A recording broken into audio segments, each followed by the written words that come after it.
The Mystery of the Missing Necklace. Chapter 19. Number 3 again.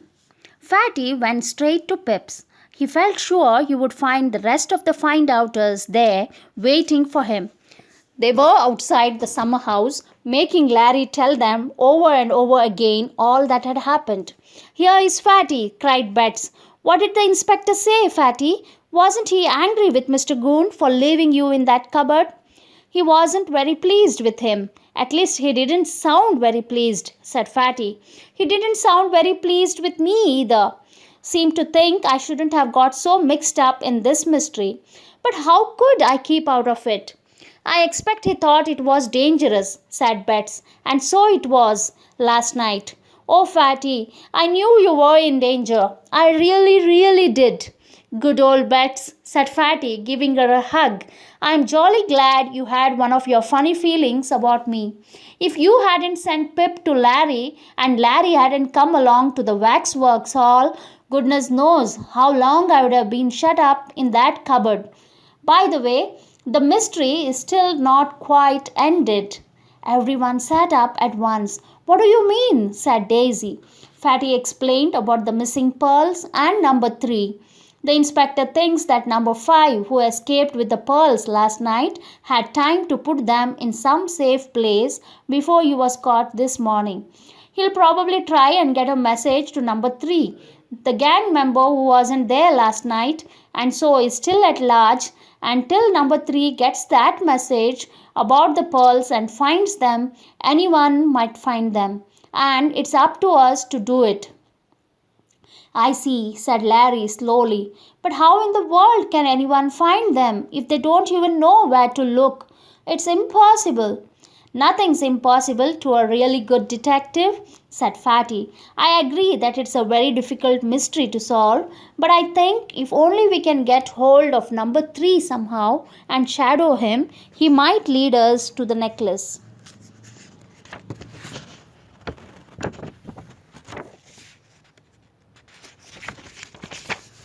"What do you mean, shadow him?" asked Betts. "Follow him, silly. Always keep him in sight," said Pip. "Spot where he goes or where he hangs about. He's sure to hang about the place where the pearls are, waiting for a chance to get them." "That's right," said Fatty. "The thing is, who is number 3 and how can we get hold of him?" There was a silence. Nobody knew the answer. "What do we know about number 3?" said Fatty, considering. "We know he rides a bike that has a hooter on it. We know he has odd eyes, one blue and one brown. And we know he rows a boat, I rather think, as we have seen him in Peterswood twice, that he must live here." There was another silence. None of the things they knew about the odd-eyed man seemed to be of any help in finding him. Then Pip suddenly gave an exclamation. "I think I know what to do." "What?" said everyone eagerly. "Well, we are sure that number 5 hid the pearl somewhere, and we are pretty certain he'll get a message to number 3 somehow. Has probably sent one already in case he himself got caught by the police and put into prison. Now, who would he send that message to deliver to number 3? "The old man Johnny, of course," said Fatty. "He's the one they always use, apparently, when they want to send messages to one another. So, if we watch old Johnny again, sooner or later we'll see number 3 go quietly up to him, sit down beside him and receive the message," said Larry. "And if we shadow him after that, we shall spot where he goes. Maybe he will lead us straight to the necklace." Everyone felt much more cheerful and hopeful. "That's a brain wave of yours, Pip," said Fatty. "I'm surprised I didn't think of it myself." "Very good."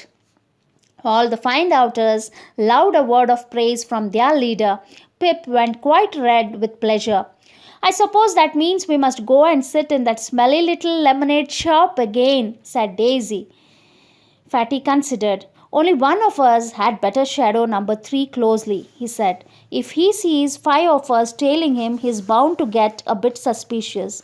I'll do the shadowing if you don't mind, Pip, though it was your idea, and you can all follow me at a safe distance." "I don't mind a bit," said Pip generously. "I'm sure you'll be much better at shadowing than I shall." "Where will you wait?" And shall we have bikes or not? Better have bikes, said Larry. He was on a bike last time. He went up to the old man. If he is walking, we can always leave our bike somewhere and walk after him. Yes, that's a sound idea, said Fatty. What's the time? Almost dinner time. The old fellow doesn't come out till the afternoon, so we'll meet just before 2 at the bottom of my lane with bikes. But Fatty, do you think the old man will come out and sit on your seat after your warning and after what he will have read in the papers today? Asked Larry. Won't he be afraid? Yes, probably he will, said Fatty. But if he has a message to deliver, I think he'll risk it. I bet the gangs pays him for this go between business. Now that there was something to do again, the find outers felt very cheerful. They went to their dinners pleased that there was still a mystery to solve. If only they could find those pearls before Mr. Goon did. Mr. Goon, of course, was exercising his mind too about the missing pearls. He too knew that if only he could spot number 3, he might be led to the pearls. But he had not got as far as reckoning out that it would be a good idea to watch old Johnny again to see if number 3 came to receive a message. That afternoon, 4 of the find outers sat in the little sweet shop on the opposite side of the road to the bench where the old man sat so often. Fatty was not with them. He was leaning against a tree not far off, apparently deep in a paper, his bicycle beside him. He was watching for the old man to come. How he hoped he would. The bicycles belonging to the others were piled against the side of the sweet shop. The 4 children in the shop were eating ices and watching the bench opposite as keenly as Fatty was. Someone came shuffling round the corner. Hurrah! It was the old man, complete with sniffle and cough. He sat himself down gingerly on the bench with a little groan, just exactly as Fatty used to do. Then he bent himself over his stick handle and seemed to go to sleep. The children waited whilst their ices melted in the saucers. Had Johnny got a message to deliver from number 5 to number 3? A noise made them jump violently. It was the sound of a hooter. Fatty jumped too. He lifted his head cautiously from his paper and saw a man riding down the high street on a bicycle. It had a hooter instead of a bell. The man rode to the bench, hooted, and got off his bicycle. He stood his machine against the curb and went to sit down on the bench close to the old man. The old fellow did not even look up. How would he know if he was number 3 or not then? He was deaf and would not hear a whisper. Fatty puzzled his brains to think. Of course, he thought suddenly, that loud hooter always tells the old man when number 3 is coming to sit on the bench beside him. Of course. Gosh, that's clever. The old man took absolutely no notice of the other man. Fatty watched very carefully, but he could not see any movement of the old man's mouth, nor could he see the giving of any paper message. For a few moments the 2 men sat together, and then old Johnny sat up a little straighter and began to draw patterns in the dust with the end of his stick. Fatty watched more carefully to see if the old man was talking under cover of his movements, but he could not make out that he was, unless he could talk without moving his lips, as a ventriloquist does. After a minute or two, the other man got up and went to his bicycle. He got on it, hooted, and rode slowly over to the sweet shop. The 4 children in there stiffened with excitement. What was he coming over there for? Bets gave a gasp as he came in, and Pip kicked her under the table, afraid she might give them away. Bets took one look at the man and then began to finish her ice, making rather a noise with her spoon. Box of matches, please, said the man, and put a coin down on the counter. Nobody liked to look at him in case he became suspicious of them. He went out, lighting a cigarette. He has got odd eyes, said Bets. He's the one. Hooter on his bike and odd eyes. Ooh, it's getting exciting. Fatty, waiting by the tree outside, saw the man go in and out of the shop. The boy folded up his paper quickly and mounted his bike as the man went swiftly by him. He followed him at a discreet distance, wondering if he had had any message, and if he was going to lead him to the pearls. "Come on," said Larry, going out of the shop quickly. "We have got to follow him." The man rode down to the fair. He wandered around a bit and then went to the hall of waxworks, but he only just put his head inside and came out. Fatty popped his head inside too, but except that it was full of people looking at the waxworks, there was nothing different to see. Napoleon was dressed and back in his place, and the red-headed boy was relating an extraordinary tale of how, in the night, Napoleon had apparently got out of his place, undressed, and put himself to bed in a cupboard. "Storyteller," said some listening children, "what a fib!" "And what's more," said the red-headed boy, thoroughly enjoying himself, "the wax policeman over there, do you see him? Well, he got up in the night and went and stood himself behind that curtain." Such goings on!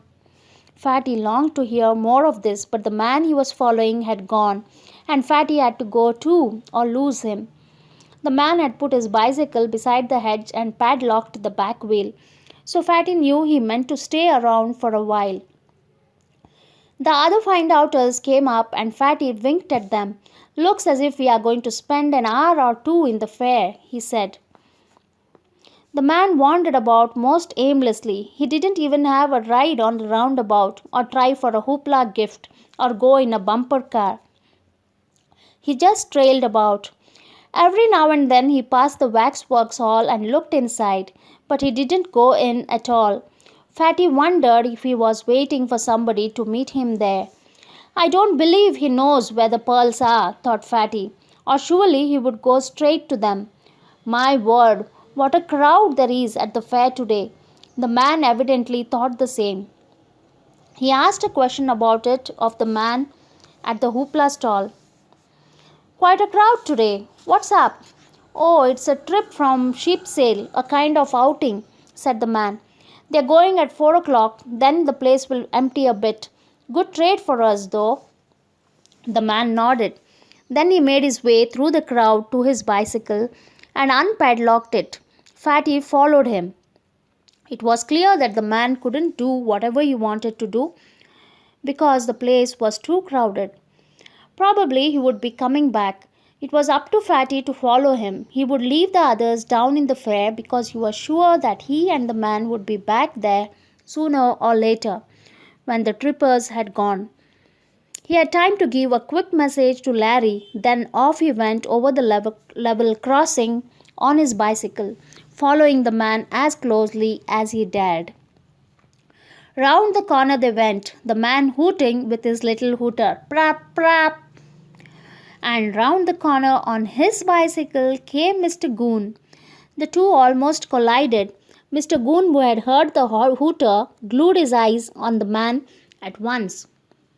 Was he number 3? He must be. He seemed to be the only man within miles who had a hooter on his bicycle instead of a bell, for some peculiar reason that Mr. Goon couldn't guess. Mr. Goon made up his mind to follow number 3 at once and keep him in sight. Visions of pearl necklaces floated in front of his eyes. Number 3 knew where those pearls were. Mr. Goon was sure of it. Off he went after number 3, and behind him went Fatty, annoyed and angry. Was Mr. Goon going to get in first again? Mr. Goon heard someone behind him and turned. He scowled. That fat boy again. Was he after number 3 too? "Gah," said Mr. Goon to himself.